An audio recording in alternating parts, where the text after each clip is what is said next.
জনপ্রতিনিধিদের জন্য সবচেয়ে বড় দায়িত্ব হলো প্রলোভনের ঊর্ধ্বে ওঠা, এমন মন্তব্য করেছেন সড়ক পরিবহন ও সেতু এবং রেলপথ মন্ত্রণালয়ের উপদেষ্টা মোহাম্মদ ফাউজুল কবির খান। শুক্রবার সকালে নিজের ফেসবুক প্রোফাইলে দেয়া এক পোস্টে তিনি লিখেছেন, কয়েকদিন আগে শ্রীলঙ্কায় এক মন্ত্রী পর্যায়ের বৈঠকে গেলে আয়োজকদের পক্ষ থেকে একটি দামি ব্র্যান্ডের হাতঘড়ি উপহার পান। হাতে পরি, ভালো লাগে, লোভও হয়, কিন্তু দেশে ফিরে এসে মন্ত্রিপরিষদ সচিবকে চিঠি দিয়ে ঘড়িটি তোষাখানায় জমা দেই। ফাউজুল কবির জানান, গত পরশু এক ভারতীয় বিদ্যুৎ কোম্পানির প্রধান বিদ্যুৎ উন্নয়ন বোর্ডের চেয়ারম্যানকে নিয়ে তার সঙ্গে দেখা করেন।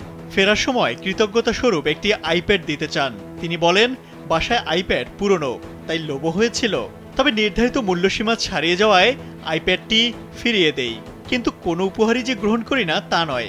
বিদেশি মন্ত্রী, রাষ্ট্রদূতরা সুভেনির, বই বা সীমিত মূল্যের কিছু খাবার যেমন চকলেট আনেন, সেগুলো গ্রহণ করি। বিনিময়ে নিজের লেখা বই উপহার দেই।